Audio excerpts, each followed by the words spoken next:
In the misty twilight of a 1933 autumn evening, the grand Hargrove Manor loomed like a sentinel over the Sussex Downs. Victor Hargrove, the iron-fisted industrialist, lay slumped at his mahogany desk, a vial of cyanide clutched in his rigid hand. The door was bolted from within, the window latched tight, no sign of intrusion. Inspector Japp of Scotland Yard had declared it suicide, citing Hargrove's mounting debts and a despondent note. Yet as the fog thickened outside, a small Belgian detective with a waxed mustache arrived at the invitation of his friend Captain Hastings. Hercule Poirot's little gray cells stirred.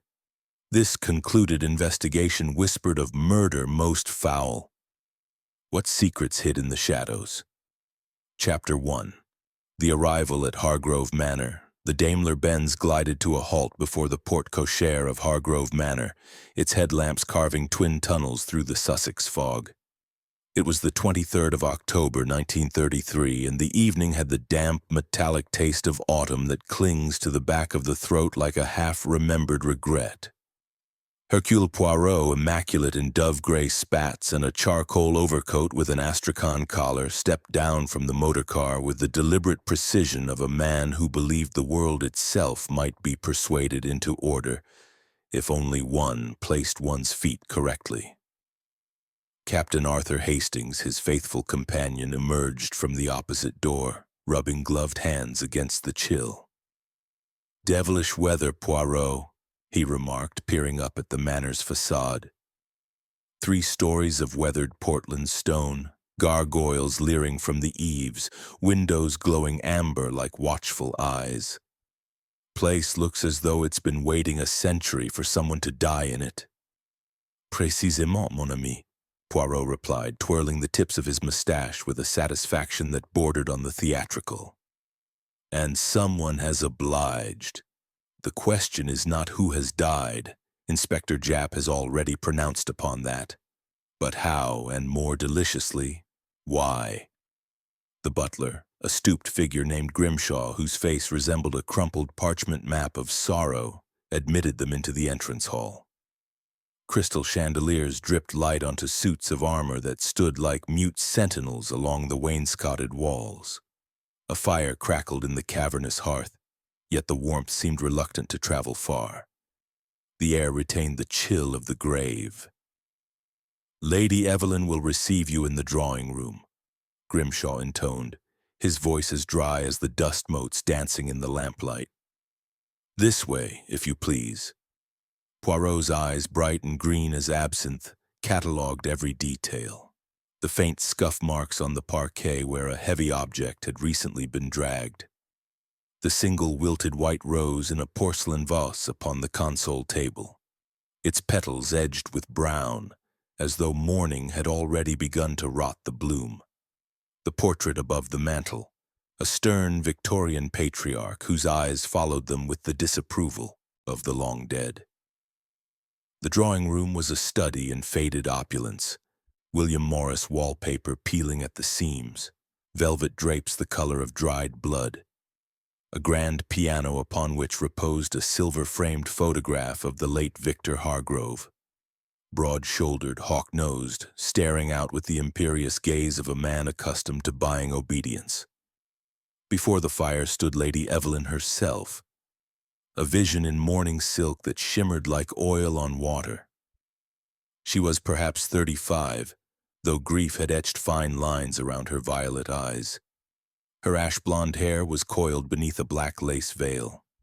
In one gloved hand she held a lace handkerchief, in the other a cigarette whose smoke curled upward in languid spirals. "Mr. Poirot," she said, extending a hand that trembled only slightly.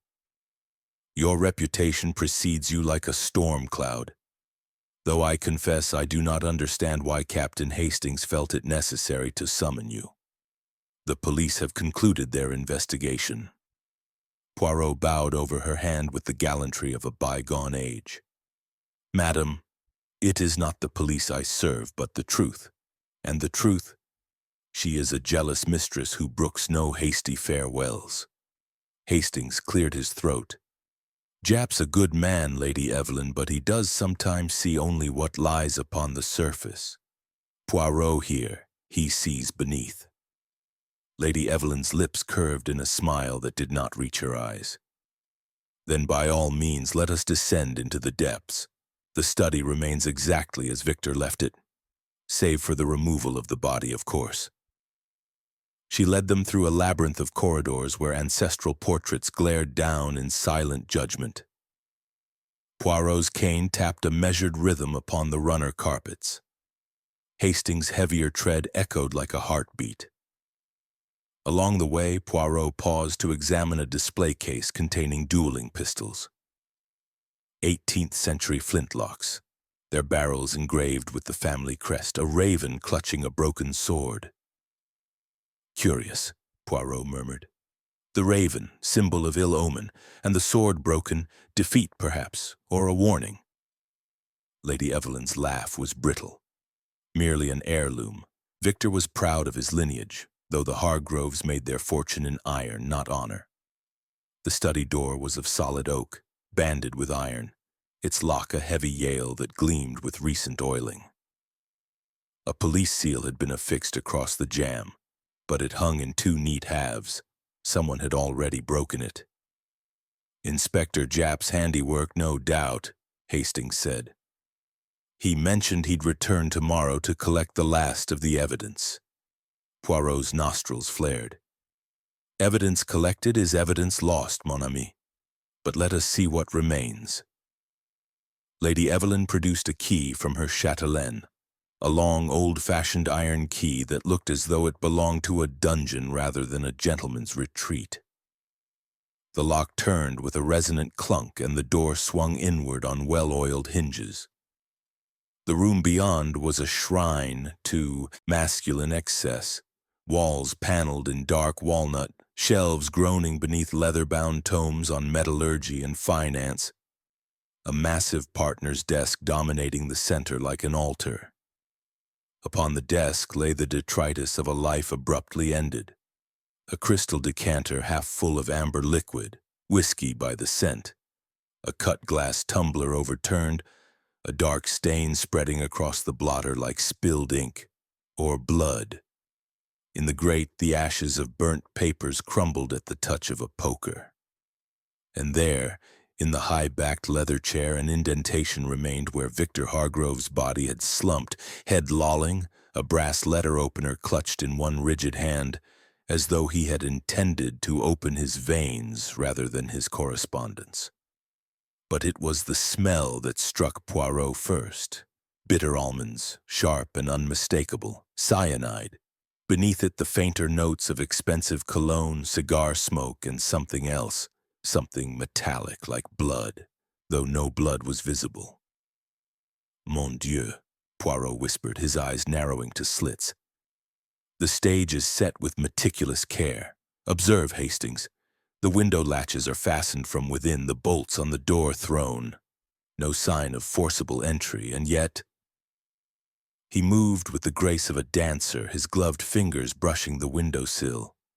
A faint smudge of dust, undisturbed save for a single perfect fingerprint in the center. Someone stood here recently, he said, but the dust is otherwise even curious. Upon the blotter beneath the stain lay a sheet of heavy cream stationery. Poirot lifted it with tweezers produced from his waistcoat pocket. The message was written in a bold, impatient hand. To whom it may concern, the weight of my failures has become intolerable. The empire I built crumbles like sand, and I lack the strength to rebuild. Forgive me, Evelyn. Tell the world I was merely human. Victor Hargrove Hastings read over Poirot's shoulder. Seems straightforward enough. Debts piling up, shares plummeting. Man reaches the end of his tether. Poirot's mustache bristled. Straightforward? Non, non, non. Observe the ink, still faintly tacky to the touch. This note was written after the poison was ingested, not before. And the handwriting, see how the T in intolerable crosses itself twice? A hesitation, a forgery perhaps, or a man writing under duress. He turned his attention to the tumbler. A residue of white powder clung to the rim. Cyanide crystals, he confirmed, sniffing delicately. Potassium cyanide, to be precise, rapid, painless, or so they say. But the decanter... He lifted it, swirling the whiskey. No trace of bitterness.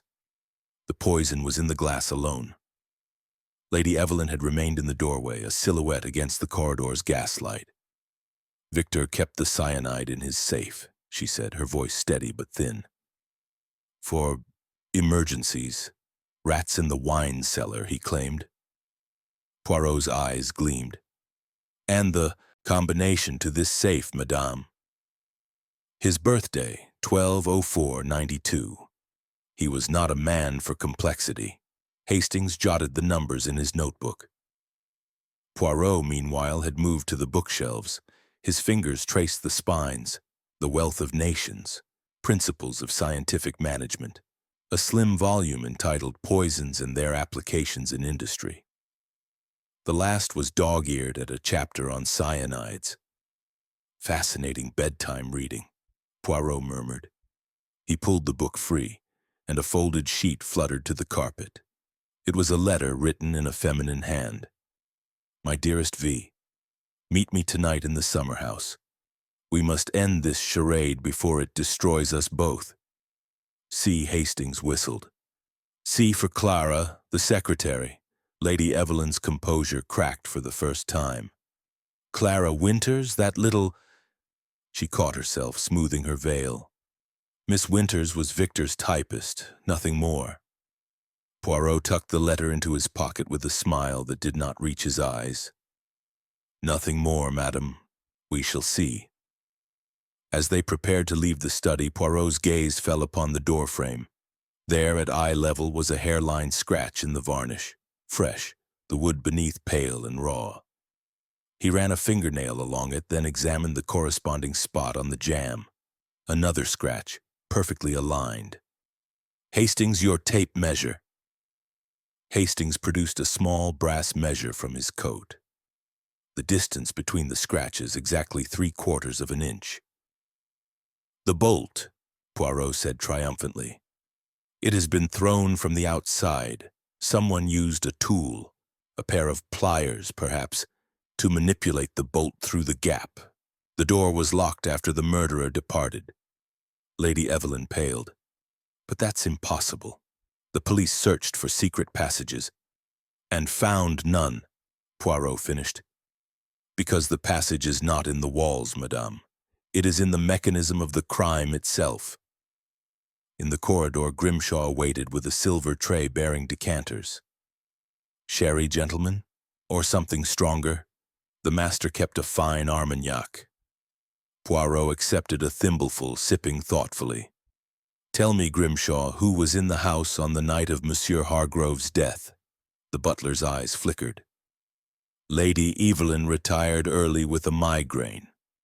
Mr. Reginald Thorne, the master's business partner, arrived at 7 and departed at 9. Miss Winters left at 8, complaining of a headache. Dr. Blackwood called briefly at 6 to deliver a patent medicine for the master's nerves. The staff were below stairs. And you, Grimshaw? I locked up at 10 as always. Heard nothing until Lady Evelyn's scream at 7 the next morning. Poirot's gaze lingered on the butler's hands, gnarled, arthritic, yet steady. You have served the family long? 40 years, sir, since Master Victor was in short coats. Loyalty, Poirot said softly, is a double-edged sword. As they returned to the entrance hall, a grandfather clock struck 7, its chimes echoing like a funeral knell. Poirot paused beneath the portrait of the raven-crested ancestor, his reflection superimposed upon the oil-painted eyes. Hastings, he said quietly, this manor is a chessboard, and the pieces are already in motion. The king is dead, but the game is far from over. Somewhere in these shadows lurks a murderer who believes himself, or herself, 3 moves ahead. But Hercule Poirot, he is always 4. From the upper landing came the sound of a door closing. softly, deliberately. A silhouette vanished into the gloom. Poirot's smile was that of a cat who has spotted the cream. The investigation had only just begun. Chapter 2. Interrogating the Widow. The drawing room at Hargrove Manor had settled into the hush that follows a storm. Embers hissing in the grate, the grandfather clock ticking with the solemnity of a metronome counting down to judgment. Hercule Poirot sat in a high-backed chair of faded brocade, his small feet placed precisely together, gloved hands resting upon the ivory handle of his cane. Across from him, Lady Evelyn Hargrove occupied a chaise longue, the black silk of her gown pooling like spilled ink. Between them, a low table bore a silver tea service, Sèvres porcelain so delicate it seemed to tremble in sympathy with its owner. Poirot accepted a cup with a murmured merci, inhaling the bergamot steam before setting it untouched upon the saucer.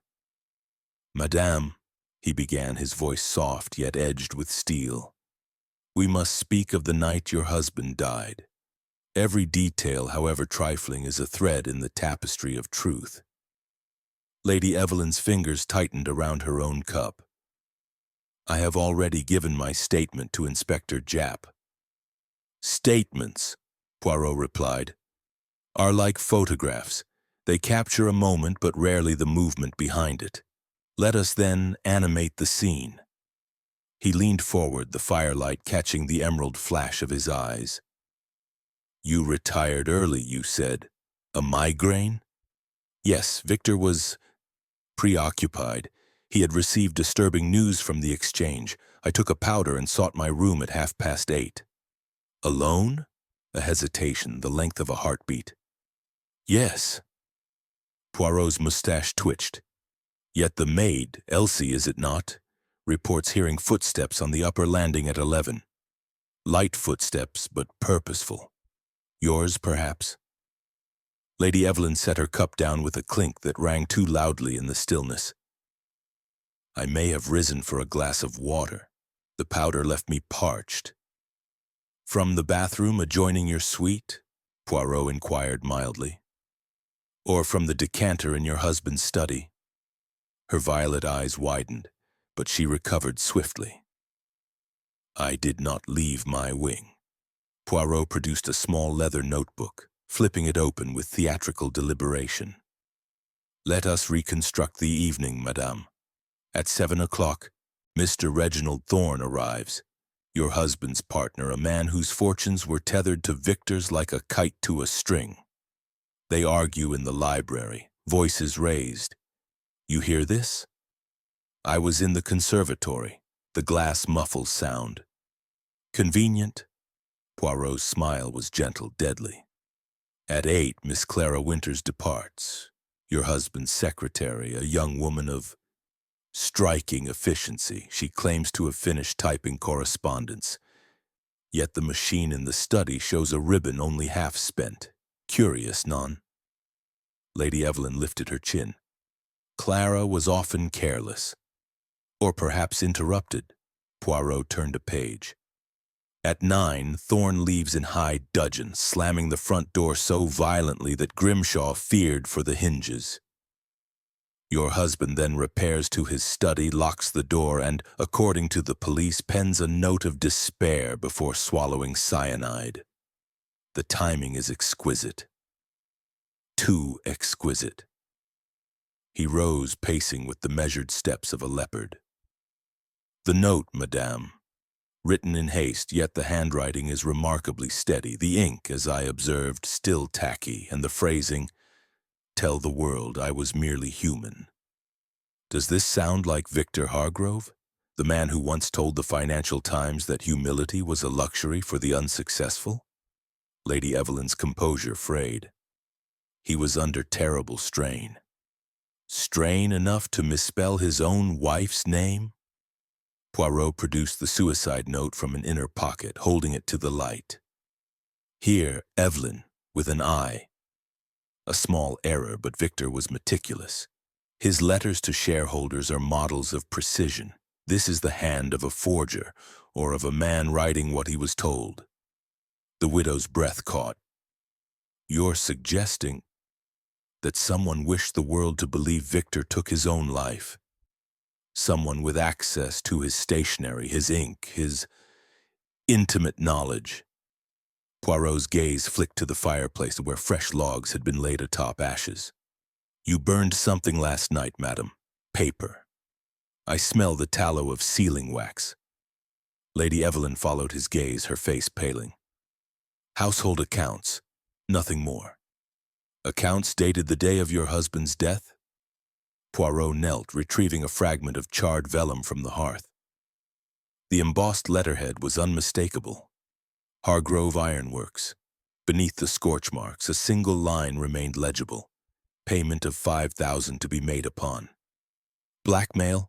Poirot mused aloud. Or hush money. The sum is substantial. Enough to buy silence. Or complicity. Lady Evelyn stood abruptly, her silhouette sharp against the fire. This is intolerable. My husband is barely cold, and you accuse me? I accuse no one, madame. I merely arrange the facts as one arranges flowers in a vase. Until the pattern reveals itself. Poirot's tone softened. Tell me of the summer house letter, the one signed C. Her hand flew to her throat. I know nothing of... Yet it was found in Victor's desk, tucked beneath the blotter. Perfumed notepaper, jasmine, I believe. Miss Winters favors Lily of the Valley. A mistress, perhaps? Or a jealous wife planting evidence? Lady Evelyn sank back onto the chaise, suddenly smaller. Clara was ambitious. Victor indulged her. I turned a blind eye. Until the indulgence threatened your inheritance? Poirot circled behind her chair. The will, madame. Victor changed it 6 weeks ago. A codicil leaving 10,000 to Miss Winters. Enough to buy a modest house in Chelsea, or to buy a secretary's silence about an affair. That codicil was a whim, Lady Evelyn's voice cracked. He rescinded it days later. Yet the document remains in his solicitor's vault, unsigned but witnessed by you. Silence stretched, taut as a garrote. Outside, the wind rattled the casements like a ghost demanding entry. Poirot returned to his chair, folding his hands. Let us speak plainly. You stood to gain everything by Victor's death. The estate, the factories, the investments. But you stood to lose it all if scandal erupted. A clever woman might arrange a suicide that silenced gossip forever. The locked room, the note, the poison. Stage dressing of the highest order. Lady Evelyn's eyes glittered with unshed tears. Or fury. And the scratch on the doorframe? The bolt thrown from outside? How do you explain those, Monsieur Poirot? I do not explain, madame, I observe. And I observe that the scratch is fresh, made after the police sealed the room. Someone returned to perfect the illusion. He reached into his pocket, producing a small brass key on a velvet ribbon. This was found in the summer house, wrapped in a handkerchief monogrammed E.H. It fits the study's Yale lock. Careless, perhaps. Or deliberate. Lady Evelyn stared at the key as if it were a serpent. That is not mine. Yet the ribbon matches the one tying your mourning veil. Poirot placed the key upon the tea tray where it gleamed like an accusation. We shall let Inspector Japp determine its provenance. In the meantime, I require your permission to search your apartments. You'll find nothing. Perhaps. Perhaps not. But the truth, madam, has a way of clinging to lace like perfume. As Poirot rose to leave, the door opened to admit Grimshaw, bearing a telegram on a salver. For Captain Hastings, sir. Marked urgent. Hastings tore it open, his face darkening. It's from Japp. They've found Thorne halfway to Southampton, booking passage to New York. Claims he was fleeing creditors, but murderers also flee, Poirot finished softly. He turned back to Lady Evelyn, whose expression had shifted from defiance to something colder. Calculation, perhaps. Or fear. The widow's alibi was crumbling like the ashes in the grate, and somewhere in the manor's labyrinthine corridors a clock. Ito chimed the half-hour, a reminder that time, like truth, waited for no one. Chapter 3: The Business Partner's Alibi. The library at Hargrove Manor smelled of beeswax, old leather, and the faint acrid tang of cigar smoke that had seeped into the very grain of the oak. A single lamp burned on the partner's desk, its green glass shade throwing a pool of light across scattered ledgers and a brass inkstand shaped like a locomotive. Victor Hargrove's idea of a joke, no doubt. Hercule Poirot stood beneath a portrait of the late industrialist in his prime, arms folded behind his back, studying the painted eyes as though they might blink and confess. Captain Hastings hovered near the door, notebook at the ready, while Inspector Japp, summoned by urgent telephone, lurked in the shadows like a bloodhound straining at the leash.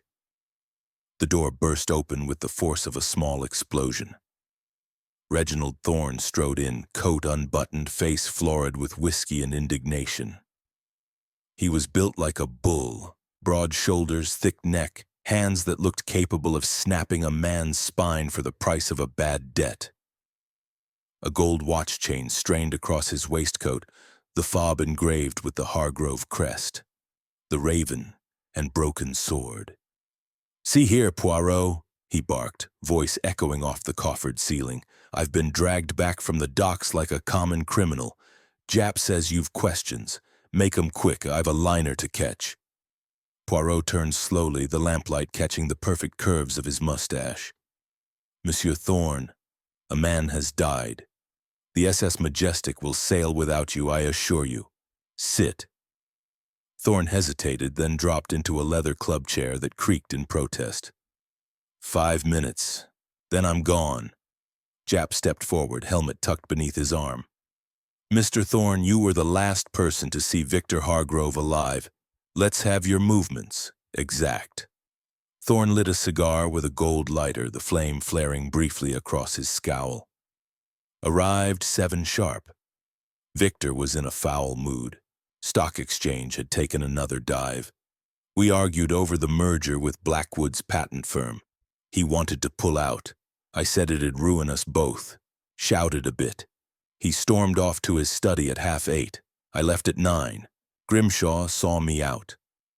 Poirot's eyes narrowed. "You argue, you shout, yet you leave calmly? A man does not slam doors one moment and stroll into the fog the next."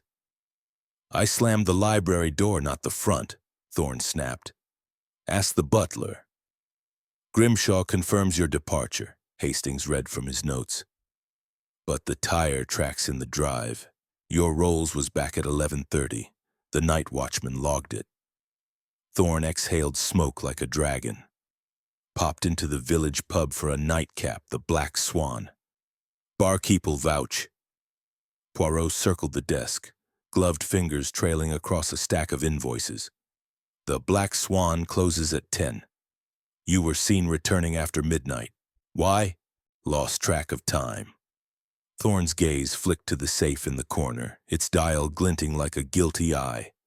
Poirot followed the look. "The combination, monsieur, you knew it?" "Course I did. Partners share everything." Thorne's grin was wolfish. 12:04:92, Victor's birthday. Sentimental fool. Japp produced a warrant with a flourish. "Then you won't mind opening it?" Thorne's jaw worked, but he rose and spun the dial with practiced flicks. The door swung open to reveal neat bundles of share certificates, a velvet box containing a diamond tie pin and nestled in tissue paper, a small glass vial labeled KCN. Empty. Poirot lifted it delicately. "Potassium cyanide, enough to kill a regiment, and your fingerprints, I suspect, will be upon it." Thorne paled beneath his tan.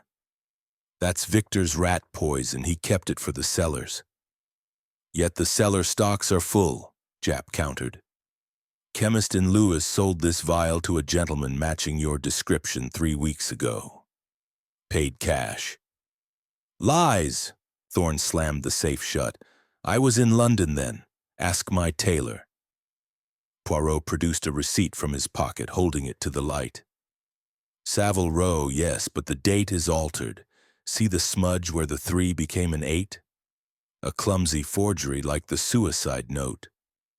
Thorne lunged for the paper, but Japp intercepted, cuffing his wrist with a constable's grip. "Easy, sir," Poirot continued, relentless. "Your motive, monsieur, is transparent.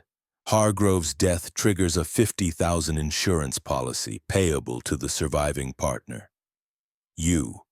The merger collapses, Blackwood's patents revert to you alone. Debts vanish. A clever man might stage a suicide to collect. I didn't kill him." Thorne's roar rattled the crystal decanters. "Victor was alive when I left. Ask Clara Winters. She was still typing when I passed the study." Poirot's eyebrow arched. "Miss Winters left at 8. You claim 9. A discrepancy." "She was in the corridor at 8:30, Thorne insisted. "Carrying a tray, whiskey and soda for Victor. Saw her with my own eyes." Hastings scribbled furiously. Poirot moved to the fireplace where fresh ashes gleamed. He poked them with the brass tongs, revealing a scrap of burnt paper. "Payment of 5,000 due upon—" the same fragment from Lady Evelyn's hearth. "Curious," Poirot murmured. "The same demand in 2 fires. Someone spreads their threats widely." Thorne's bravado cracked. "Look, Victor was being blackmailed, some old scandal from the war. He wouldn't tell me details. Said he'd handle it. Maybe the blackmailer—" "Poisoned him?" Poirot finished. "Possible. But the poison was in the whiskey glass, not the decanter. Someone knew Victor's habits intimately. Someone who poured his nightcap." The library door opened silently. Miss Clara Winters stood there, pale as parchment, a stenographer's notebook clutched to her chest. "Mr. Thorne is lying," she said quietly. "I left at 8. The tray was already in the study, untouched." Thorne surged to his feet. "You little—" Japp restrained him. Poirot's gaze flicked between them. Predator and prey or accomplices? "Mademoiselle Winters, you will remain. We have much to discuss."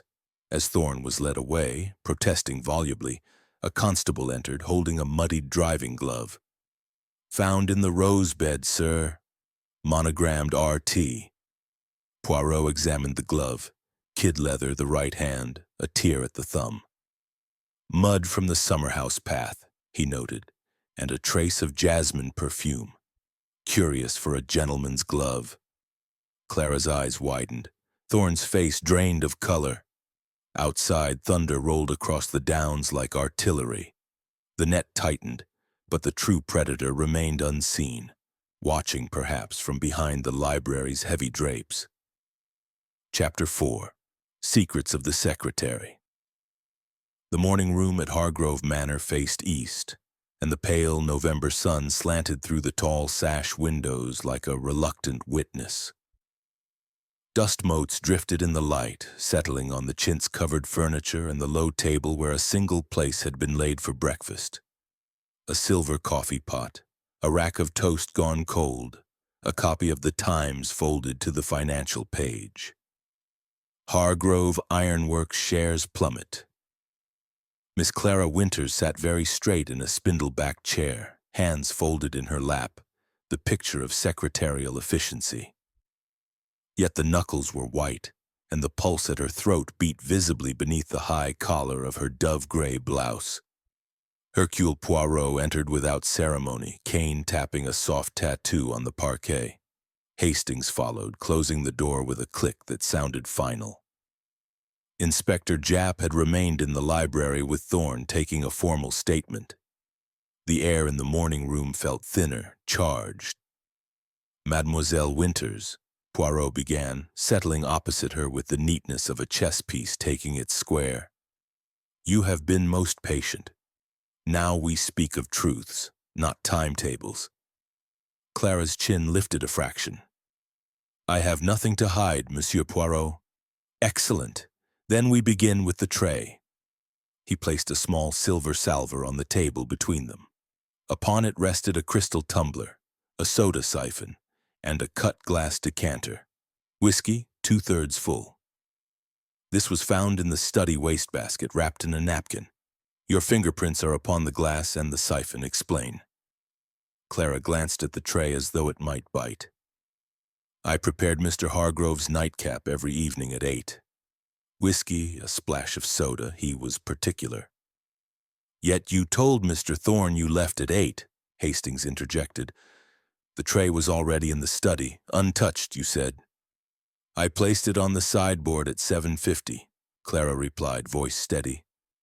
Mr. Hargrove was on the telephone. I did not enter again. Poirot produced the suicide note, laying it beside the tray. This was written on your typewriter. Corona Portable, Serial 47B1129, kept in the secretary's office. The E is misaligned here and here. Identical to the memo you typed yesterday regarding the Birmingham foundry. Clara's composure flickered. Anyone could have used the machine. Anyone with the key to your desk drawer? Poirot opened his palm to reveal a Yale key on a blue ribbon. Found beneath the blotter in the study. The ribbon matches the one in your handbag. Color rose in Clara's cheeks. I must have dropped it. Or planted it, Poirot suggested gently. Along with the love letter signed C. Jasmine perfume, not your lily of the valley. A clever misdirection, non? Clara's hands twisted in her lap. That letter is a cruel forgery. Someone wishes to discredit me. Someone who knew of your attachment to Monsieur Hargrove? Poirot's tone was silk over steel. The codicil to his will, 10,000 in your favor. A secretary's salary is $3 a week, a fortune. It was a kindness, Clara whispered. He pitied me. My mother's illness, the sanatorium fees. Pity, Poirot repeated, tasting the word. Or payment for services rendered. The summer house at midnight. Your rendezvous. Clara's eyes filled. There was no affair. Mr. Hargrove was courteous. He listened when I spoke of poetry, of wanting more than ledgers. Lady Evelyn despised me for it. Hastings leaned forward. You were seen in the corridor at 8:30 carrying the tray. Thorne swears it. Clara shook her head. I carried files, the merger documents. The tray was already there, I swear it. Poirot rose, moving to the window. Beyond the glass, the rose garden lay sodden, the summer house a gray silhouette. The path to the summer house is gravel. Yet your shoes, he gestured to the neat black pumps, are unscuffed. Someone walked that path wearing Mr. Thorne's glove, leaving jasmine traces. Someone wished to implicate you both. Clara's breath hitched. Then I am bait in a trap. Précisément. Poirot turned. Tell me of Dr. Blackwood. Clara's fingers stilled. He visited twice weekly, patent consultations. Mr. Hargrove distrusted him. Said Blackwood's formulas were borrowed from German chemists. There was to be a lawsuit. Blackwood arrived the evening of the murder, Hastings recalled. Delivered a tonic for nerves. Laudanum, Clara confirmed. Mr. Hargrove refused it. Said it dulled the mind. Poirot's eyes gleamed. Yet the decanter, whiskey, shows traces of opiates. Enough to slow reflexes, cloud judgment. The cyanide was added later when resistance was low. Clara stared at the tray as though seeing it anew. I poured the whiskey myself. It was clean. Then the poison was added after you left the study, Poirot concluded, between 8 and 9. Thorne claims argument until 8:30. You claim files. Someone else entered. A silence stretched, broken only by the ticking of the ormolu clock. Poirot produced a small envelope, sliding it across the table. Your resignation letter dated yesterday. Yet you remain. Why? Clara opened the envelope with trembling fingers. The letter was blank. I changed my mind. Or someone forged your intent to flee, Poirot said.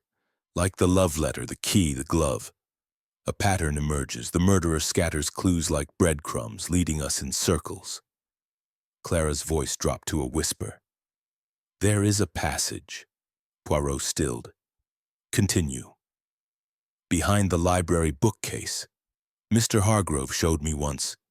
Smuggler's days, it leads to the study chimney. I used it once to deliver urgent papers without disturbing Lady Evelyn. The entrance is hidden by a false panel. Hastings whistled. The locked room explained.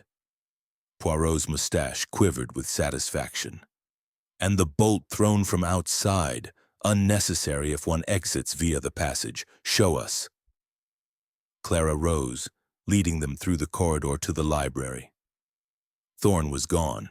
Japp had taken him to the station for further questioning. The room smelled of cigar ash and tension. Clara approached the section of shelving devoted to metallurgical treatises. Her fingers found a brass knob disguised as a rivet.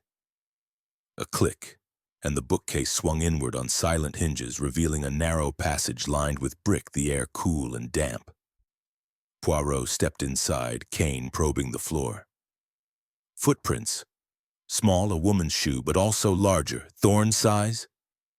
He knelt, brushing dust. 2 sets, one entering, one leaving, and here, he lifted a pearl button, identical to those on Clara's blouse. Yours? Clara touched her cuff, one button missing. It must have torn.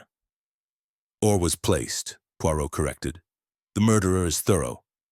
From the passage's far end came a faint scrape, metal on stone. Poirot froze. We are not alone. Hastings drew his service revolver. Clara's eyes widened in terror. The scrape repeated closer. Then silence. Poirot motioned them back. The hunter becomes the hunted. Return to the morning room, mademoiselle. Lock the door. Hastings, with me. As Clara fled, Poirot whispered, The passage has another exit. Perhaps the cellar. Our killer watches, waits, but Hercule Poirot watches better. The bookcase swung shut behind them, sealing them in darkness. Somewhere ahead, a match flared, brief, revealing a gloved hand and the glint of a vial. Then darkness again. The secretary's secrets were only the beginning. Chapter 5. The rival's grudge. The conservatory at Hargrove Manor was a cathedral of glass and iron, its domed roof fogged with condensation. The air thick with the green breath of ferns and the cloying sweetness of late-blooming orchids. Sunlight filtered through the haze in pale, fractured shafts, striping the tessellated floor like prison bars. Dr. Elias Blackwood stood beneath a potted palm, medical bag at his feet, examining a specimen of Dionea muscipula, the Venus flytrap, with the detached curiosity of a man who had long ago ceased to be surprised by nature's cruelties. He was tall, ascetic, the sort of man whose cheekbones suggested fasting and whose eyes, pale gray behind gold-rimmed spectacles, suggested calculation. Hercule Poirot entered through the French doors, the gravel crunching beneath his patent shoes like brittle bones. Hastings followed, revolver still in hand from the passage incident, though now holstered. Inspector Japp had remained in the library, cataloging the hidden corridor with a constable. The conservatory felt suddenly smaller, the air pressurized. Dr. Blackwood, Poirot greeted, bowing with punctilious courtesy. You arrive most opportunely, or perhaps inopportunely, depending upon one's perspective. Blackwood straightened, the flytrap snapping shut on an unseen insect. Monsieur Poirot, I came to collect my instruments, left after examining the body. Lady Evelyn granted permission. Permission, Poirot echoed, circling the central fountain where goldfish drifted like lazy accusations. A commodity in short supply in this house. Tell me, doctor, when precisely did you last see Monsieur Hargrove alive? Blackwood removed his spectacles, polishing them with a linen handkerchief. The evening of the 22nd, 6 o'clock. I delivered a tonic, tincture of valerian and laudanum, for his nerves. He refused it. Said he preferred whiskey. Yet the decanter in the study shows traces of laudanum, Hastings interjected. Enough to sedate a horse. Blackwood's smile was thin. Then someone else administered it. I left at 6:15. Ask the footman, Jenkins. He saw me to my motor. Poirot produced a small brown bottle from his waistcoat. This was found in the passage behind the bookcase, labeled Tinct. Valeriani C. Laud. Your handwriting, I believe. Blackwood took the bottle, turning it to the light. My prescription, yes, but the seal is broken. I dispensed a full ounce. Half remains. Someone tampered. Or decanted, Poirot suggested. Into the whiskey, a slow poison to dull the senses, followed by cyanide for the coup de grace. A physician's touch. Blackwood's jaw tightened. You accuse me? I observe, Poirot corrected. Observe that your patents, 3 for synthetic alloys, were assigned to Hargrove Ironworks 6 months ago. Yet the royalties ceased last quarter. Hargrove claimed sole credit, a motive, non? Business, Blackwood said dismissively. Disagreements are common. Disagreements that led to litigation? Hastings produced a sheaf of legal papers. Solicitor's letter dated October 1st, Hargrove suing for fraud. You countersued for breach. The case was to be heard next month. Blackwood's composure cracked like thin ice. Victor was a thief. He stole my formulas, marketed them as his own. I had every right. To poison him? Poirot finished softly. The cyanide. Your laboratory at the university supplied it for metallurgical tests. The ledger shows a missing vial, signed out October 20th. Your initials. Blackwood's hand went to his bag. I keep cyanide for electroplating experiments. The vial was stolen. Along with your gloves? Poirot held up the muddied driving glove from the rose bed. Monogrammed EB, not RT as first thought. The tear at the thumb matches the snagged thread on the summer house door. And the jasmine, your wife's perfume, I believe. Blackwood stared at the glove as though it were a living thing. My wife is in Paris. Yet her perfume lingers. Poirot moved closer, voice dropping to a murmur. You entered via the passage at 8:40 after Miss Winters left the tray. You added laudanum to the whiskey, knowing Hargrove's habit. You argued, perhaps over the lawsuit. He drank. You waited. When he weakened, you forced the cyanide. Then you locked the door from outside using pliers. Your pliers, found in the tool shed, grease matching the bolt. Blackwood's eyes darted to the French doors.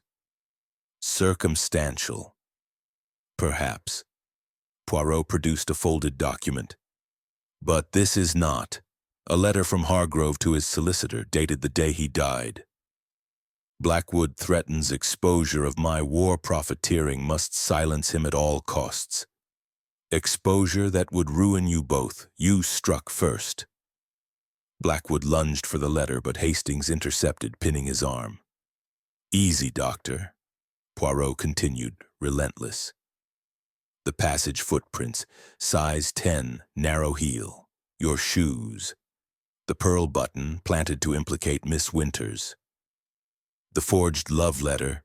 Your stationery, found in your London flat. You scattered clues like a magician distracts with scarves. Blackwood sagged, the fight draining from him. He would have destroyed me. The patents were mine. Years of work. He stole them, laughed in my face. I only meant to confront him.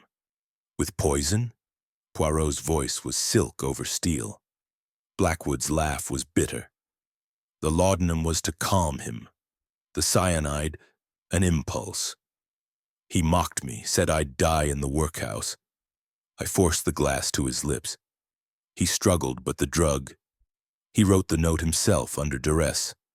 I locked the door with pliers from the shed. Thought it perfect. Hastings stared. You confess? Blackwood's shoulders slumped. What's left? The noose or the truth? Poirot signaled to the door. Jap entered with 2 constables, cuffs ready. Dr. Elias Blackwood, I arrest you for the murder of Victor Hargrove. As Blackwood was led away, Poirot lingered by the fly trap. It snapped shut again, trapping another insect. Nature's justice, he murmured. The trap springs. But observe, Hastings. The plant digests slowly. So too does the law. From the corridor came a scream, Lady Evelyn discovering the arrest. The manor's secrets were unraveling, thread by blood-soaked thread. Yet as Poirot stepped into the hall, a glint caught his eye. A brass key on the conservatory floor, identical to the one found earlier. Someone else had been listening. The killer was caught. But the game, Poirot sensed, was far from over. Chapter 6. Unraveling Alibis. The drawing room at Hargrove Manor had been transformed into a tribunal. A long mahogany table, usually reserved for board meetings, now bore the weight of suspicion.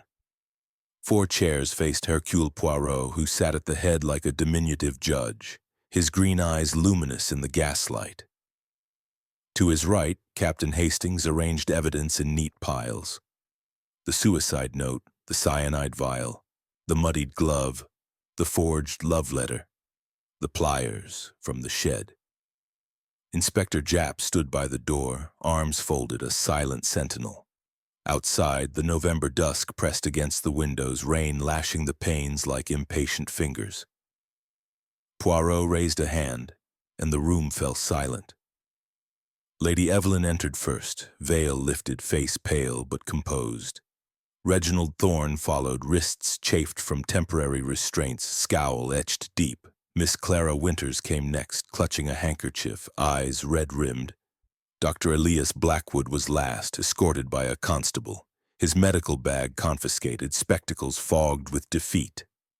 Mesdames, messieurs, Poirot began, voice crisp as frost. We gather not for tea, but for truth. The alibis you have offered crumble like stale macarons. Let us sweep away the crumbs. He turned to Lady Evelyn. Madam, you claimed a migraine, retired at 8:30, yet Elsie the maid heard your slippers on the stairs at 11:15.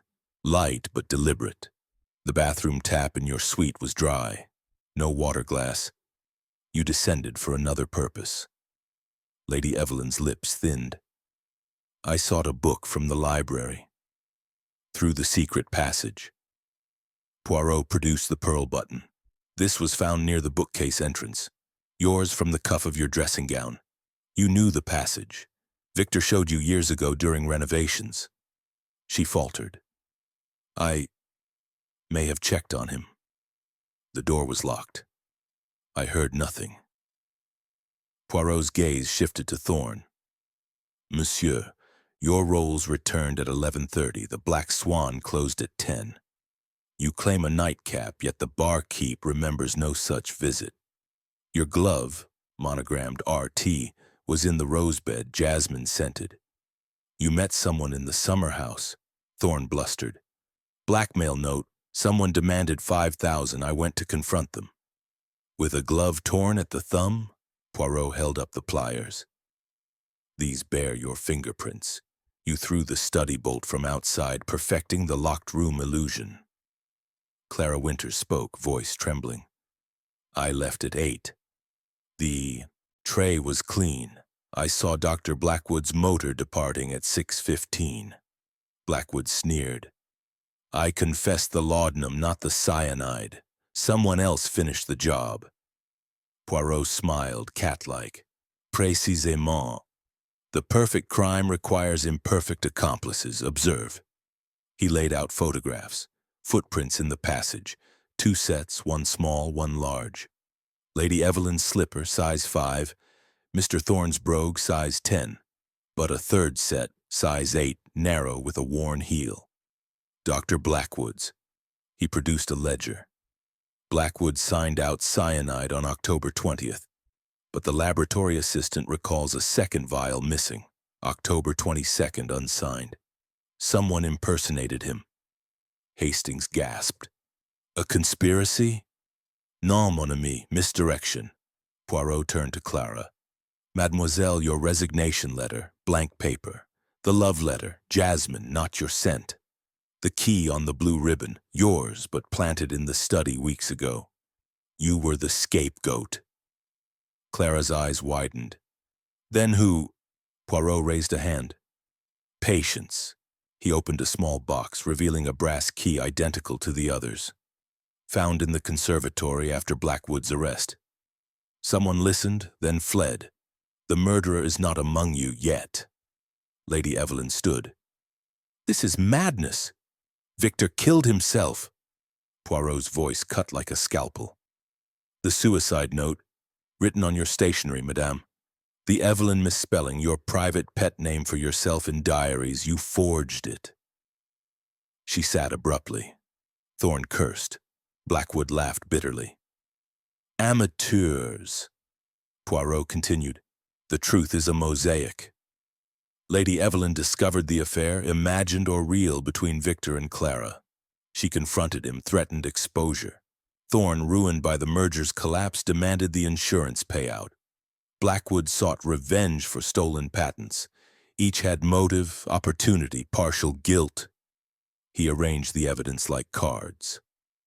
The laudanum, Blackwood's, administered at 6. The whiskey tray, Clara's, tampered later. The passage, known to Evelyn and Thorne. The bolt, Thorne's pliers. The note, Evelyn's forgery. The cyanide. He paused, producing a second vial, half full. From the cellar, not the lab. Victor kept it for rats. Someone substituted the empty vial to frame Blackwood. Hastings leaned forward. Then who poured the poison? Poirot's eyes gleamed. The one who benefited most and lost least. The one whose alibi was never questioned. He turned to the door. Grimshaw, the butler entered, face impassive. Sir? Your boots, Poirot commanded, size 8, worn heel, mud from the summer house path. Grimshaw's mask cracked. I served this family 40 years. And Victor planned to sell the manor, Poirot finished. Pension gone, loyalty betrayed. You overheard the arguments, saw the weaknesses. You added cyanide to the whiskey at 9:30 after Thorne left before Evelyn checked. You used the passage, known since boyhood. You planted clues to implicate all, ensuring chaos. Grimshaw's hands trembled. He was selling my home. Japp stepped forward, cuffs ready. Alfred Grimshaw, I arrest you. The butler bolted, but Hastings tackled him. The room erupted, Evelyn sobbing, Thorne roaring, Clara fainting. Blackwood watched, amused. Poirot raised his voice above the din.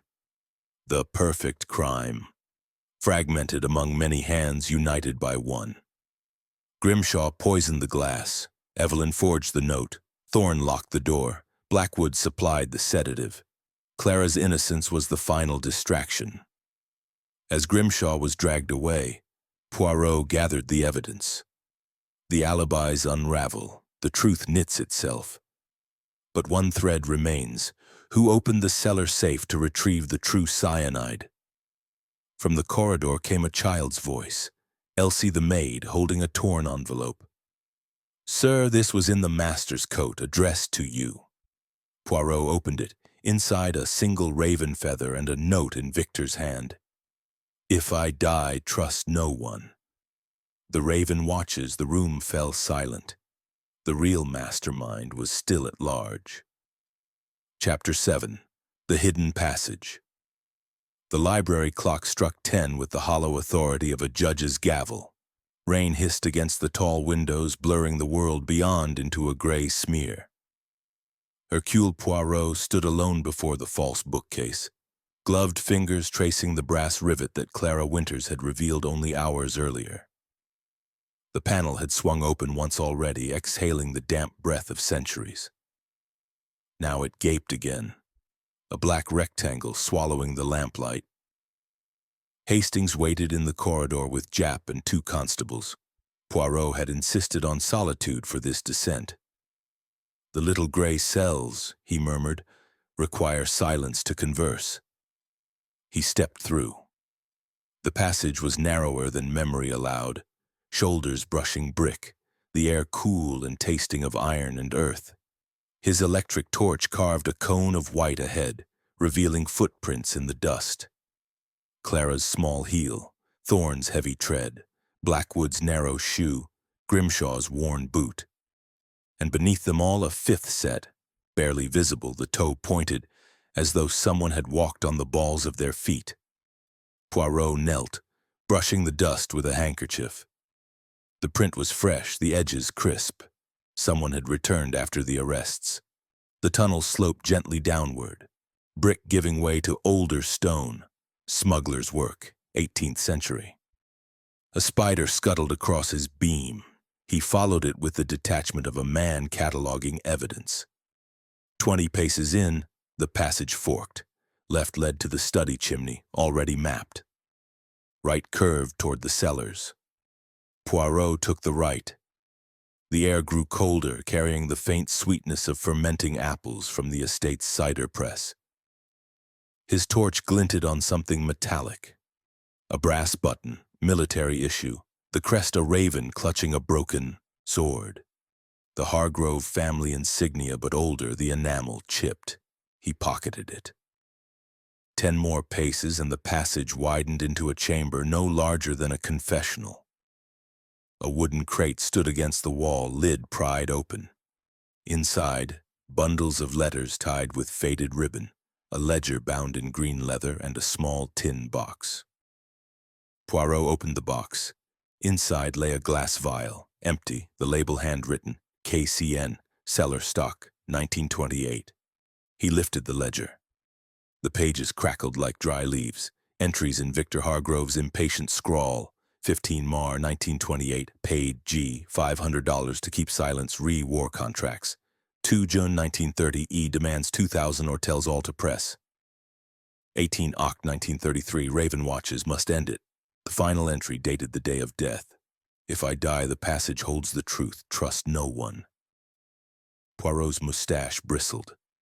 The Raven, he whispered. Not a symbol, an informant. A scrape of boot on stone behind him. He whirled, torch raised. A figure stood at the chamber's entrance, tall, cloaked in a dark ulster, face obscured by a motoring cap pulled low. The intruder held a Webley revolver, steady as a surgeon's scalpel. Drop the torch, Monsieur Poirot, the voice said, cultured, genderless, muffled by a silk scarf. Slowly, Poirot obeyed. The cone of light rolled, illuminating the intruder's boots, hand-tooled leather, size 9, the left sole worn at the outer edge. Not Grimshaw's, not Blackwood's. You are the Raven, Poirot said calmly. The one who blackmailed Victor for 5 years. War profiteering, supplying defective shell casings to the War Office. Thousands died. You knew. The figure's eyes glinted above the scarf. Victor thought he could buy silence. Then he decided to buy me. Offered the manor, the factories, everything. I refused. Some debts are paid in blood. Poirot's mind raced. The voice, familiar yet distorted. You used the passage to plant the cyanide, the forged letters, the glove. You framed Clara, implicated Thorne, let Blackwood confess to half the crime. Grimshaw was your tool. He opened the cellar safe on your order. Clever, the Raven conceded, but not clever enough. Step back.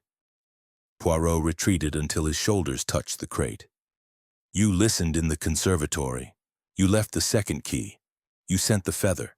Why reveal yourself now? Because the game ends tonight. The Raven produced a second vial from their coat, full, the liquid inside catching the torchlight like liquid starlight.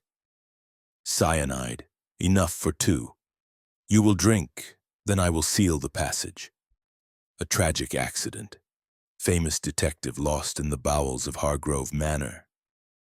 Poirot's eyes never left the gun.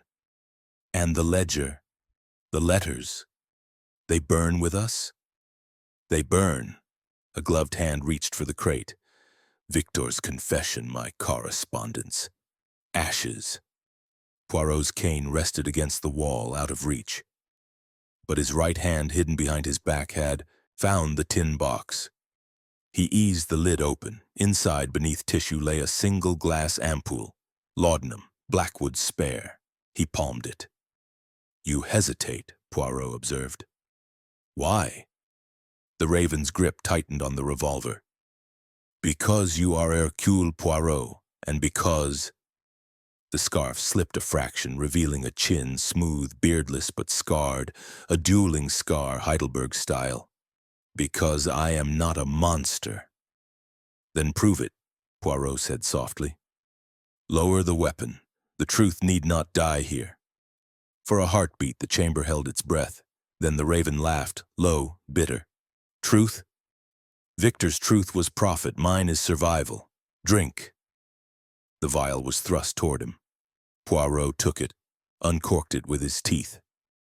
The almond scent was overpowering. He raised it to his lips and crushed the laudanum ampule against the stone floor. The crash was deafening in the confined space. Shards flew. The Raven flinched. Poirot hurled the cyanide vial not at the figure but at the torch on the floor. Glass shattered, liquid hissed, the bulb exploded in a shower of sparks. Darkness swallowed them. Poirot dove left, shoulder rolling across the stone. The revolver roared, the muzzle flash strobing the chamber like lightning. Brick dust rained. Poirot's hand found his cane, weighted as always with lead. He swung it like a club. The impact was solid, wood on wrist. The Raven cried out, the gun clattering. Footsteps, running. Poirot scrambled for the torch remnants, found the switch. The beam flickered, then held. The Raven was fleeing down the right fork, ulster flapping like broken wings. Poirot gave chase. The passage twisted, narrowed. His torch caught glimpses, a gloved hand on the wall, a flash of scarf. Then a door, ancient oak, iron-bound. The Raven slammed it. Poirot reached it seconds later, shoulder battering. It held. He traced the frame, new hinges recently oiled. A key scraped in the lock from the other side. Silence. Poirot leaned against the door, breathing hard. His torch illuminated a brass plate newly affixed. Private. Cellar access. Hargrove estate beneath, scratched into the wood with a knife. The Raven flies at midnight. He smiled grimly. Then Hercule Poirot flies faster. From his pocket he drew the military button, the ledger, the empty vial. Evidence. The passage had revealed its secrets, but the Raven had escaped into the manor's veins. Somewhere above, footsteps echoed faintly, ascending stairs perhaps to the main house. Poirot turned back. The chamber, the crate, the letters, all must be secured before the Raven returned to destroy them. He wrapped the ledger in his handkerchief, pocketed the button and vial. Then, torch raised like a sword, he retraced his steps. As he emerged into the library, Hastings rushed forward. Poirot, we heard a shot. Mon ami, the hunt continues. Poirot's eyes blazed. The Raven is wounded, cornered, but far from caught. Seal the house, every door, every window. And find me the servants' staircase from the cellars, the one that leads to the old nursery. Jap barked orders. Constables scattered. Poirot stood beneath the portrait of the raven-crested ancestor, the ledger heavy in his hands. The passage hides more than bodies, he murmured. It hides a soul, and tonight that soul will be unmasked. From the upper floors came the faint, mocking cry of a bird. Real or imagined, none could tell. The hidden passage had spoken. Now the manor itself would answer. Chapter 8. False Trails Exposed. The storm broke over Hargrove Manor at 11:30, a full-throated roar of wind and water that rattled the leaded windows and turned the gravel drive into a rushing stream. Inside the great hall, Hercule Poirot stood on the Persian runner, rain dripping from his ulster. The green leather ledger clutched like a hymnal.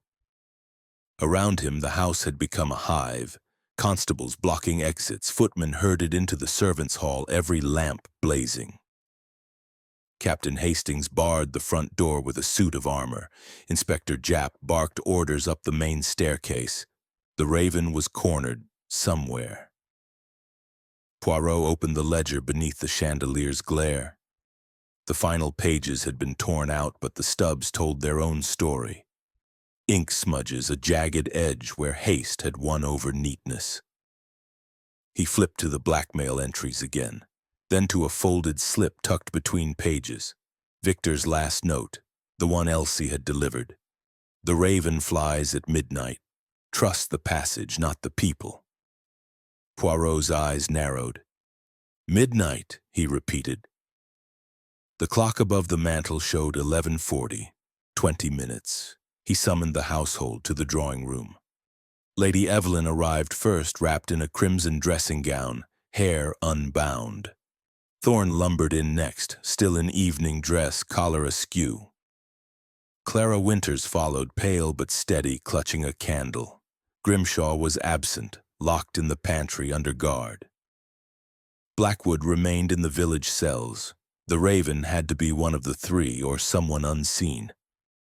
Poirot placed the ledger on the table. The false trails end here. Let us prune the garden of lies. He began with Lady Evelyn. Madame, the suicide note. Your stationery, your misspelling. But the ink is Higgins & Sons. Batch 47B, purchased by the estate in 1932. You ordered it personally, receipt in the housekeeper's ledger. Yet the pen in the study was a Waterman, Victor's favorite. You wrote the note before his death, anticipating the need. Evelyn's chin lifted. I feared scandal.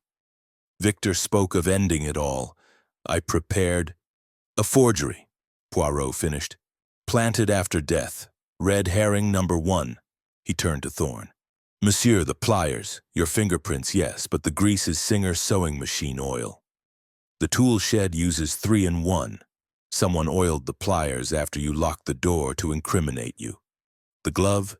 Jasmine. Perfume, not your wife's bergamot. Planted in the rosebed by a woman's hand. Thorne's scowl deepened. Then Clara. Non. Poirot faced Clara. Mademoiselle, the love letter, jasmine paper, but your diary uses Woolworth sixpenny sheets, the typewriter misalignment, deliberate. Someone struck the key with a hairpin to mimic your machine. The pearl button, sewn with black thread. Yours are mother of pearl on white silk. Another plant. Clara's candle trembled. Then who? Poirot raised a hand. The cyanide vial from the cellar, labeled 1928. But the glass is modern, thin-walled, manufactured post-1930. Someone replaced the original. The laudanum, Blackwood's, yes, but the dose in the whiskey was diluted. He sedated. Another finished. He opened the ledger to the torn stubs. The missing pages. Blackmail demands. But observe the perforations. Torn upward, not downward. Someone standing over Victor's desk, ripping in panic. The raven. The clock chimed 11:50, 10 minutes. Poirot produced the military button from the passage. Raven crest pre-war. Only one person in this house served in the Great War. He turned to the doorway. Jenkins! The footman entered, rigid in his livery, face ashen. In his left hand he held a silver tray. In his right, concealed beneath, the Webley revolver. Drop it, Jenkins, Japp ordered, revolver drawn. The footman's arm shook. I found it in the cellar. Non. Poirot stepped forward. You are the Raven. You served with Victor in 18, Supply Corps. You knew of the defective shells, the bribes. You blackmailed him for 15 years. When he planned to confess, sell the estate, you acted. Jenkins' eyes darted. He ruined lives. My brother died because of those shells. Poirot's voice softened. So you used the passage, known since boyhood. You added cyanide to the whiskey at 9:40 after Thorne left before Evelyn checked. You planted the glove, the button, the letter. You tore the ledger pages to hide the amounts. You shot at me in the tunnel to silence the truth. Jenkins laughed, a broken sound. And you fell for every trail, the perfect patsy. Poirot smiled. Patsy? Non, mon ami. Bait, he gestured. Constables seized Jenkins from behind. The revolver clattered. Hastings retrieved it. Poirot continued. The diluted laudanum, your doing to prolong suffering. The midnight threat, your signal to Victor via the summer house. The raven feather, your calling card. But the button betrayed you. Only a soldier would keep it. Lady Evelyn gasped. Jenkins, he's served us since the war, Poirot finished. Loyalty twisted into vengeance. Jenkins struggled as cuffs snapped on. Victor deserved it. Perhaps, Poirot said quietly. But justice is not vengeance. The clock struck 12, midnight. From the corridor came a child's scream. Elsie racing down the stairs. Sir, the nursery, there's a fire. Poirot's eyes widened. The missing pages. They ran. Smoke billowed from the old nursery door. Jap kicked it open. Flames licked the hearth, papers curling black, the scent of burning vellum. Poirot seized a fire blanket, smothering the blaze. Charred fragments remained. Payment of 5,000 to war contracts. Jenkins laughed from the hall. Too late. Poirot lifted a scorched corner. Beneath, in Victor's hand, if the raven burns the truth, the passage holds the copy. He turned to Hastings. The chamber crate, sealed with wax. The real ledger is there. As constables dragged Jenkins away, Poirot stood amid the smoke. The false trails are ash. The true path remains. Lady Evelyn approached, eyes hollow. It's over? Presque, Poirot replied. One detail, the shot in the passage. The bullet grazed my coat. Jenkins fired high. Warning, not murder. Why? Hastings examined the Webley. Safety was on. He couldn't shoot. Poirot's smile was grim. Then the raven had a change of heart, or another master. From the nursery window, a real raven perched on the sill, wings slick with rain. It cocked its head, cawed once, and flew into the storm. The fire was out, but the night was far from finished. Chapter 9. The Confrontation. The great hall of Hargrove Manor had become a stage, and Hercule Poirot its sole director. Midnight had passed, yet every lamp blazed, every candle guttered in its sconce, as though the house itself refused to sleep until the final act.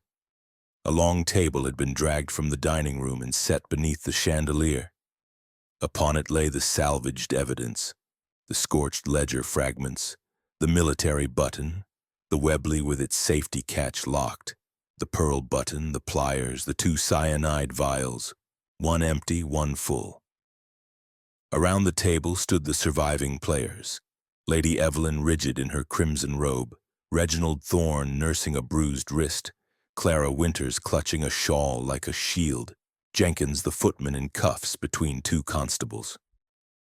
Inspector Japp leaned against the newel post, revolver holstered but ready. Captain Hastings guarded the main door, face grim. Poirot entered last, the green leather ledger, recovered from the sealed crate in the passage, tucked beneath his arm. Rainwater still beaded on his ulster. His mustache, usually immaculate, bore a single rebellious curl. He placed the ledger in the center of the table with the reverence of a priest laying down a reliquary.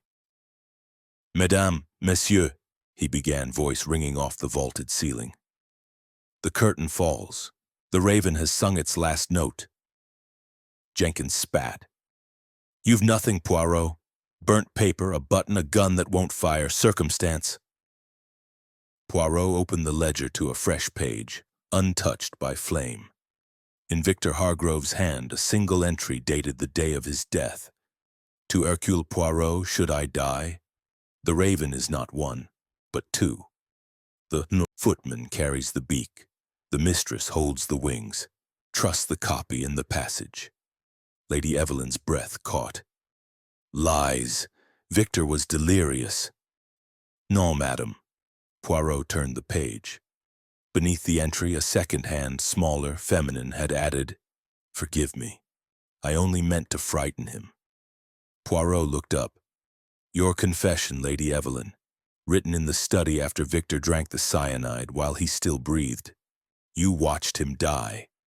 The room froze. Thorne cursed. Clara gasped.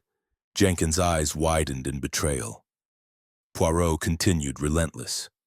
The perfect crime required perfect partners. Jenkins, the Raven's beak, blackmailed Victor for 15 years over war profiteering. He supplied the cyanide from the cellar, diluted the laudanum to prolong suffering. But he could not enter the study unseen. You, madame, held the wings. You knew the passage from childhood games. You poured the poisoned whiskey at 9:40 after Thorne left before you checked on Victor. You forged the suicide note on your stationery. You planted the glove, the love letter, the key, scattering blame like confetti. Lady Evelyn's face crumpled. He was leaving me. Selling the manor, running to Clara with his 10,000 codicil. I found the ledger, the blackmail demands. Jenkins promised to help for a price. We only meant to scare him into confessing, destroying the evidence, but when he drank... Jenkins lunged against his cuffs. You said frighten, not murder. You forced the second glass. Poirot raised a hand. Silence. The truth speaks louder. He produced the full cyanide vial, the one from the passage. This was to be your insurance. If Victor survived, you would finish him in hospital. But Grimshaw's arrest, Blackwood's confession, Clara's innocence, they panicked you. You fled to the nursery to burn the pages, but left the copy sealed. You fired the warning shot in the passage, safety on to drive me away without killing. A murderer with a conscience. Lady Evelyn sank into a chair. I loved him, even when he betrayed me. I thought if the truth died with him, Thorne roared. And me? You framed me for insurance. Collateral, Poirot said coldly. Your debts made you plausible. Clara's affair, gossip you spread, Blackwood's patents, Jenkins stole the vial to implicate him. Every trail led nowhere because the killers worked in tandem. He turned to Jenkins. You carried the grudge. Madame carried the key. Together you locked the room from outside. Jenkins with pliers, Evelyn with timing, the bolt scratch, the footprints, the jasmine on the glove. Your perfume, madam, transferred when you planted it. Clara stepped forward, voice trembling. Then I was bait from the start. Oui, mademoiselle. Your innocence was the final distraction. The Raven needed a scapegoat pure enough to muddy all waters. Japp moved to arrest Lady Evelyn. She did not resist. Take me, she whispered. Just let the house stand. It's all I have left. Poirot's eyes softened a fraction. The house will stand, madame, but not on lies. As constables led her away, Jenkins spat at her feet. Coward! Poirot closed the ledger. The confrontation ends. The Raven's wings are clipped, its beak silenced. Hastings approached, voice low. But the raven feather in the nursery? Real bird or symbol? Poirot glanced at the window. Dawn bled pale across the downs. The storm had passed. A single black feather lay on the sill, placed there by wind or hand. Symbol, he said. The raven was never one soul, but the darkness in many. Greed, envy, vengeance. They fly together. He turned to the table, gathering the evidence. The case concludes, yet the little gray cells whisper, why did Victor write my name? How did he know I would come? From the corridor, Elsie the maid appeared, holding a telegram. Sir, delivered an hour ago from Belgium. Poirot opened it, a single line in Hastings' handwriting, sent by Victor 3 days ago. He feared the raven, trusted only you. Poirot folded the paper, eyes distant. He planned his own investigation, the copy in the passage, the note to me. He staged the stage. Thorne, forgotten until now, cleared his throat. And the factories? The merger? Poirot smiled thinly. Yours, monsieur. Victor's will leaves everything to charity if foul play is proven. You survive, poorer but alive. Thorne blanched. Clara touched his arm. "We all survive. That is enough." Poirot bowed. "The confrontation is complete. Justice, like the dawn, arrives late but certain." As the constables marched the prisoners out, the chandelier flickered. One bulb died with a pop. In the sudden shadow, the raven feather stirred, lifted by a draft from the open door, and vanished into the morning light. The hall emptied. Only Poirot remained, staring at the table's chaos now ordered into truth. He lifted the military button, turning it in the light. "Adieu, Raven," he murmured. "Your flight is ended." Outside, the first bird, real not symbol, cawed from the eaves. The manor exhaled as though a century of secrets had finally been set free. Chapter 10. The Revealed Truth. Dawn crept over Hargrove Manor like a cautious witness, pale gold light slipping through the tall windows of the great hall, and laying long fingers across the Persian runner. The storm had spent itself. Only the drip of rainwater from the eaves and the soft creak of the house settling into silence remained. The table stood bare now, evidence boxed and labeled for Scotland Yard. Lady Evelyn Hargrove and Jenkins the footman had been taken away in the Black Maria before first light, their footsteps echoing down the gravel drive like a funeral march. The manor felt hollowed out, a shell keeping its secrets only in the dust. Hercule Poirot lingered beneath the chandelier, coat unbuttoned, a small porcelain cup of tisane steaming in his hand. Captain Hastings stood by the fireplace, poking the ashes with unnecessary vigor. Inspector Japp had departed with the prisoners, promising a full report by luncheon. The staff, Grimshaw released with a caution, Clara Winters pale but composed, had been dismissed to their quarters. Only the two friends remained, the weight of the night pressing gently on their shoulders. Poirot sipped, eyes half closed. "It is finished, mon ami. The raven is caged, the truth laid bare like a dissected corpse." Hastings set the poker aside. "Yet it feels incomplete. Victor knew you were coming. He orchestrated the whole investigation from beyond the grave." "Précisément." Poirot placed the cup on the mantel and drew the green ledger from his ulster pocket, the sealed copy recovered from the passage crate. He opened it to the final page, where Victor's handwriting marched in confident lines. "To Hercule Poirot. If you read this, I am dead by murder. The raven has watched since 1918. Jenkins carries the grudge, Evelyn the fear. They believe they act alone, but they are puppets. The real hand pulls strings from the shadows. Find the third partner, the one who profits most. Trust the raven feather, it points to the heart of the house. Victor Hargrove, 19th October 1933. Hastings read over his shoulder. "Third partner, we have the killers." Poirot's mustache twitched. "No, Victor speaks of architecture, not agency. The heart of the house." He tapped the ledger. "The passage, the ledger, the feather, all symbols. The third partner is not a person, but the manor itself." He strode to the ancestral portrait above the fireplace, the stern patriarch with the raven crest. Poirot reached up, fingers tracing the frame. A soft click. The portrait swung outward on concealed hinges, revealing a shallow recess. Inside lay a steel strongbox, its dial gleaming. "The heart," Poirot murmured. "Victor's true safe."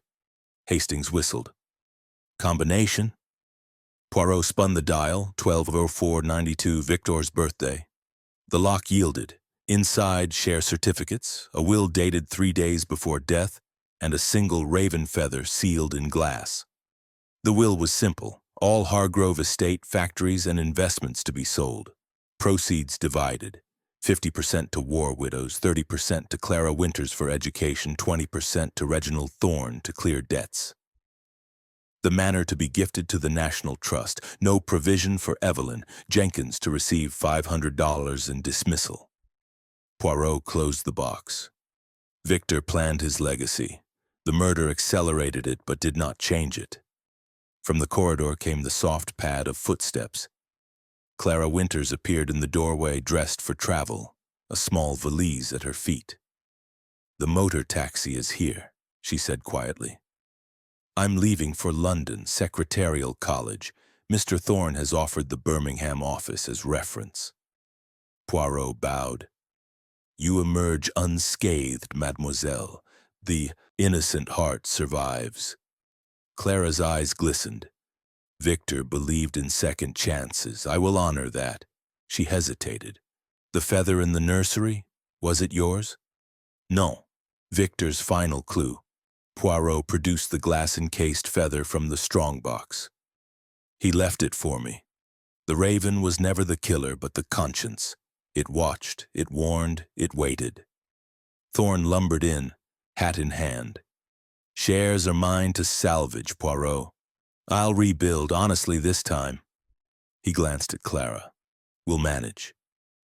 The front door opened. Wind swept through, carrying the scent of wet earth and wood smoke.